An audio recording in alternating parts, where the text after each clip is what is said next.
हरे कृष्णा, राधे राधे। तो आज हम इस वीडियो में जानेंगे कि जेठ के महीने में लड्डू गोपाल की सेवा कैसे करें, क्या किन चीज़ों का हमें ध्यान रखना है, क्योंकि जेठ के महीने में बहुत ज़्यादा गर्मी हो जाती है। तो हम अपने लड्डू गोपाल का कैसे ध्यान रखें, ये सारी चीज़ें आज मैं आपको इस वीडियो में बताऊंगी।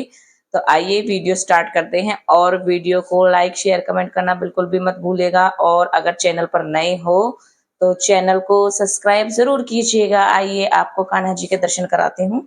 श्री राधे। तो जेठ का महीना शुरू हो गया है, इसे ज्येष्ठ का महीना भी कहा जाता है। जेठ का जो महीना है वो 13 मई से शुरू हो चुका है और वो 12 जून तक रहेगा।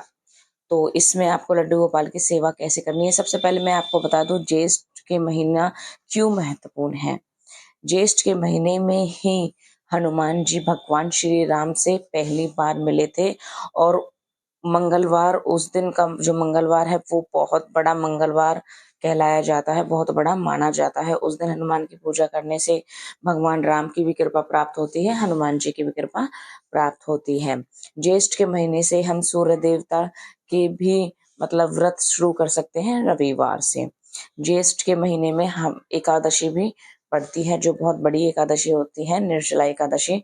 वो बहुत मुश्किल होती है, और उस एकादशी से भी आप एकादशी के जो व्रत हैं वो शुरू कर सकते हैं। ज्येष्ठ के महीने में ही माँ जो गंगा है वो धरती पर अवतरित हुई थी पहली बार। तो ज्येष्ठ का महीना जो है वो बहुत ज्यादा महत्वपूर्ण है। तो हमें अपने ज्येष्ठ महीने में कैसे अपने लड्डू गोपाल की को प्रसन्न करना है, भगवान विष्णु और हमें और भी देवी देवताओं को, जैसे कि हनुमान जी तो हैं, हम बाल रूप में अपने लड्डू गोपाल को उनकी सेवा कर सकते हैं। सबसे पहले तो हमें कोई ऐसा पीतल का डोंगा सा लेना होता है जो ज्यादा गहरा हो, जिसमें जल भरा रहे। सबसे पहले तो हमें अपने लड्डू गोपाल को सुबह सुबह जल्दी उठाना है, क्योंकि भाई जेठ का महीना है और गर्म ज्यादा रहता है, तो गर्मी बहुत ज्यादा हो जाती है इसमें। तो हमें अपने लड्डू गोपाल जी को ठंडे जल में स्नान कराना है। आप उसमें पंखुड़ी भी डाल सकते हो। देखो, जो गुलाब की पत्तियां होती हैं उनसे ठंडक प्राप्त होती है। आप गुलाब की पत्तियां भी डाल सकते हैं, फूल भी डाल सकते हैं, क्योंकि फूल भी ठंडे रहते हैं। तो कुछ देर अपने लड्डू गोपाल जी को पानी में बिठाए रखें, 10-15 मिनट, जो भी आपके पास टाइम हो। और जैसे कि स्नान कराने से पहले आप चंदन लगा सकते हो। देखो, चंदन की जो तासीर होती है वो बहुत ठंडी होती है। तो जेठ के महीने में अगर आप लड्डू गोपाल जी को चंदन लगाकर स्नान कराए ना, तो उसमें कान्हा जी को बहुत बहुत शांति मिलती है, उन्हें ठंडक प्राप्त होती है। और कान्हा जी के लिए आप खस की कुटिया भी बना सकते हो। खस की कुटिया, देखो, बहुत लोगों को नहीं पता है कि खस क्या होता है। जिसको हम, जो वो घास सी होती है कूलर में लगाते हैं, वो जो जाली सी होती है, उसको खस बोलते हैं। वो हमारे दुकान पे मिल जाएगी, 80-100 रुपए की मिल जाएगी। वहां से लाकर आप उस कुटिया को खुद भी घर पर बना सकते हो, और उसमें गुलाब जल छिड़क के उसको ठंडा करके आप उसमें लड्डू गोपाल को विराजमान कर सकते हो। ये मैंने अभी किया नहीं है, क्योंकि भाई मैं थोड़ी सी बिजी हो रही हूँ, तो मुझे नहीं टाइम नहीं लग पा रहा है। लेकिन मैं आप लोगों को बता रही हूँ, अगर आप लोग फ्री हो तो आप अपने कान्हा जी के लिए ये कर सकते हो। देखो, कान्हा जी जो है वो भाव के भूखे हैं। तो आप इस तरीके की कुटिया बनाकर उन्हें उसमें बिठा सकते हो। कहते हैं ठाकुर जी खस की कुटिया में विराजमान होते हैं जेठ के महीने में। कोई पंखे कूलर की कोई जरूरत नहीं होती है, वो इतनी ठंडी होती है बहुत ज्यादा। और आप अपने लड्डू गोपाल को स्नान जैसे कराते हैं, तो आप उन्हें बिल्कुल हल्के सूती कॉटन के वस्त्र ही धारण करवाएं।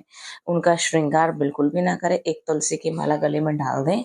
ना तो बाल लगाने हैं आपको, ना उनको इतना ज्यादा उनका श्रृंगार करना है, ज्यादा ज्वेलरी वगैरह उन्हें नहीं पहनानी है, क्योंकि भाई गर्मी है। अब हम भी हैवी कपड़े पहन लेते हैं, ज्वेलरी वगैरह पहन लेते हैं, तो हम कितने ज्यादा परेशान हो जाते हैं। तो उसी तरीके से भगवान का भी यही है कि वो भी दुखी हो जाते हैं। तो थोड़ा हल्का ही उनका श्रृंगार करें तो बहुत अच्छा रहेगा। आप उनका चंदन का लेप कर लीजिए हाथों पे, और मस्तक पे चंदन का लेप जरूर लगाइए। देखिए, मैंने भी बिल्कुल सूती कॉटन के वस्त्र ही पहनाए हैं। जेठ के महीने में बहुत ज्यादा गर्मी पड़ने लग जाती है, तो ज्यादा श्रृंगार की और ज्यादा हैवी पोशाक की कोई जरूरत नहीं है। आप कान्हा जी को दिन में 2 बार भी स्नान करा सकते हो, वो आपकी मर्जी है।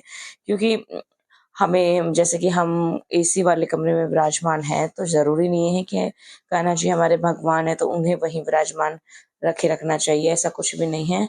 आप उन्हें अपने रूम में भी लेकर बैठ सकते हो, लेकिन बस इस चीज़ का ध्यान रखें कि आप उन्हें झूठे हाथ या फिर अपवित्र अवस्था में उनको टच स्पर्श ना करें। इस चीज़ का आपको बिल्कुल ध्यान रखना है। तो इन चीज़ों का आपको बिल्कुल ध्यान रखना है। तो ज्येष्ठ के महीने में हमें और क्या करना चाहिए? ज्येष्ठ के महीने में हमें दान पुण्य करना चाहिए। इससे भगवान श्री हरि विष्णु बहुत प्रसन्न हो जाते हैं। भगवान हनुमान राम भी बहुत प्रसन्न हो जाते हैं। तो दान हमें क्या करना चाहिए? ज़रूरतमंदों को जैसे जो भी उनको ज़रूरत हो, किसी को चप्पल दान कर दिया, और जैसे कि खरबूजा दान करते हैं, और मटका, जो मटका होता है ना घड़ा, उसको दान कर दिया। मतलब इस तरीके की चीज़ें जो गर्मी में ज़रूरतमंद हों, इस तरीके की चीज़ें आपको दूसरे को दान करनी है। और लड्डू गोपाल जी के लिए भी आपको एक मटका लेके आना है, छोटा-सा जो मटका आता है, उसी में ही लड्डू गोपाल जी का आपको पानी भर के रखना है।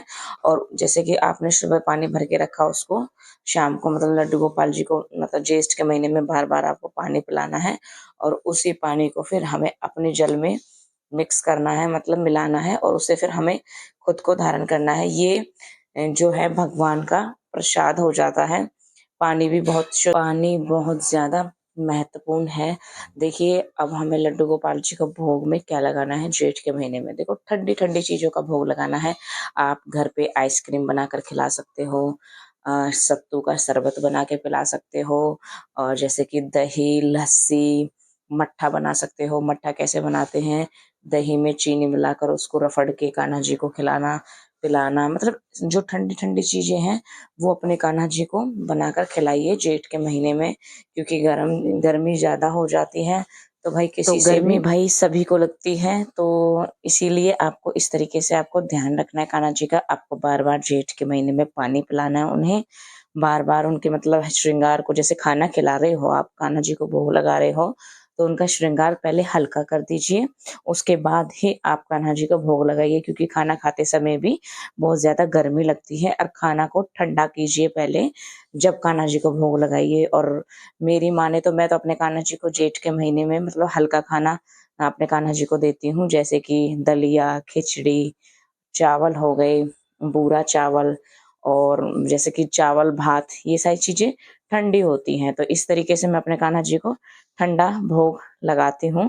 और इन चीज़ों का आपको बहुत ज़्यादा ध्यान रखना है। और खस की कुटिया, अगर खस की कुटिया आपको नहीं बनानी आती है, तो आप मुझे कमेंट कीजिए, मैं आपको बनाकर दिखा दूँगी। बहुत से लोगों को यही नहीं पता है खस होता क्या है। तो खस जो होता है, वो जो कूलर में वो जो जाली लगी होती है, उसको खस बोलते हैं। और उसको मतलब आपको लाना है, ज़्यादा महँगी नहीं आती है, और उसकी आपको कुटिया बना लेनी है। उसमें गंगा जल छिड़कना है, और आपको गुलाब जल छिड़कना है, इत्र छिड़कना है, और इस तरीके से आपको खस की कुटिया बनानी है, और उसमें कान्हा जी को विराजमान करना है, क्योंकि हमारे ठाकुर जी खस की कुटिया में रहकर बहुत प्रसन्न रहते हैं, बहुत खुश रहते हैं। उसके बाद बात आती है इत्र की। देखिए, इत्र कान्हा जी को मोगरे का, खस का, और गुलाब का, चंदन का, तुलसी का, इन सारी चीज़ों का आप उनको इत्र लगा सकते हो। वो उनकी तासीर ठंडी रहती है।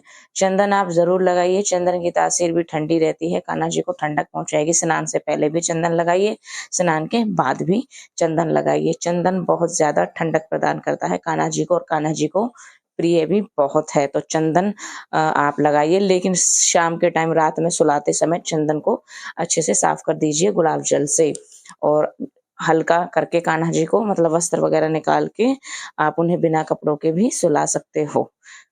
इससे रात में कान्हा जी को गर्मी भी नहीं हो लगेगी, और कान्हा जी बिल्कुल आरामदायक सोएंगे, और उससे प्रसन्न भी हो जाते हैं। और इसी तरीके से आपको कान्हा जी का गर्मियों में जेठ के महीने में ध्यान रखना है, और क्या नहीं करना चाहिए जेठ के महीने में। जेठ के महीने में हमें क्या नहीं करना चाहिए, तो देखिए, हमें ज़्यादा मसालेदार भोजन का प्रयोग नहीं करना है, ना ही कान्हा जी को, ना ही हमें। ज़्यादा गर्म भोजन नहीं खाना है, बासी खाना नहीं खाना है, और हमें लड्डू गोपाल जी के पास एक बाउल रखना है, उसमें गुलाब की पंखुड़ियाँ डालनी है, ठंडा जल डालना है, उसमें इत्र डालना है, चंदन डालना है, और वो अपने कान्हा जी के पास रखना है। उससे कान्हा जी की जो खुशबू है, ठंडी ठंडी खुशबू कान्हा जी के पास जाएगी तो उससे भी कान्हा जी को बहुत ठंडक प्राप्त होगी। अगर आप ऐसा कर सकते हो तो ये भी बहुत अच्छा है। तो इस तरीके से आपको जेठ के महीने में लड्डू गोपाल की सेवा करनी है। अगर कोई भी आपकी क्वेरी हो, कुछ भी आपको पूछना है तो प्लीज कमेंट कीजिए और मैं आपको आपके हर कमेंट का जवाब दूंगी। और वीडियो अच्छी लगी हो तो वीडियो को शेयर जरूर कीजिएगा और चैनल को सब्सक्राइब करे बिना नहीं जाइएगा। और कान्हा जी को ध्यान रखिएगा, सात्विक भोजन प्रदान करें, इधर उधर की फालतू की चीजें आपको नहीं खिलानी है। और सात्विक भोजन में तुलसी जरूर डालिए, हर चीज में कान्हा जी के पास तुलसी जरूर रखिए। बिना तुलसी के ना तो वो स्नान स्वीकार करेंगे, ना वो खाना स्वीकार करेंगे, वो कुछ भी स्वीकार नहीं करेंगे। बिना तुलसी के कान्हा जी कुछ भी नहीं स्वीकारते हैं। तो इस चीज का बिल्कुल ध्यान रखिएगा, तुलसी जरूर डालिएगा उनकी हर चीज में। तो सभी को श्री राधे।